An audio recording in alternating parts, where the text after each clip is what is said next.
Welcome back to Checkpoint. I'm Matthew Yapp. And I'm TT Shinkan. So I'm sure you all keep up on what's going on with the Korean Fair Trade Commission, but in case you're a little behind, we'll catch you up.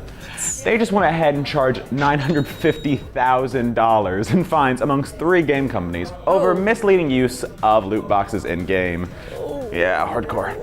The reasoning behind this isn't just because they use loot boxes though, it's the fact that according to the Korean Fair Trade Commission, or FTC, they made it seem like earning higher level loot was just as likely as any other kind, when in reality the chances of earning higher tier rewards could be as low as 0.5%. The companies fined were Next Floor, who was charged $4,700, Netmarble Games, who was fined $56,000, and wait for it, Nexon Korea, who was charged an insane $885,000. Oh God. The variation in prices has to do with how severe the FTC saw their marketing. Clearly, they felt like Nexon Korea was being a little more misleading than others. Nexon Korea actually responded stating that, quote, "In our puzzle event, we used the phrase random provision to suggest that items would be provided at random, and that the odds of obtaining each puzzle piece were different. However, the FTC interpreted the phrase as suggesting equal odds. We plan to work on obtaining an additional review of this issue in the future."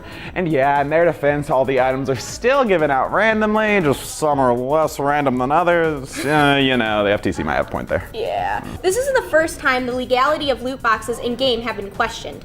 The idea of loot boxes counting as a form of gambling is being widely debated.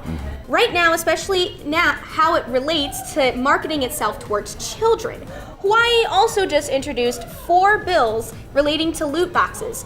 2 of them would prohibit the sale of games including loot boxes to people under the age of 21, and the other 2 would require games to label whether or not they include loot boxes. The Entertainment Software Rating Board just introduced something somewhat similar, actually.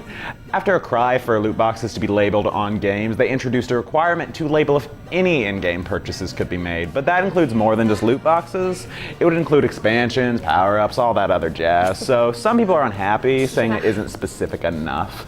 Either way, there's certainly quite a bit of change coming to the way we see loot boxes in games. What do you think about all this, though? Is the FTC being unfair? Are loot boxes trash? Yes.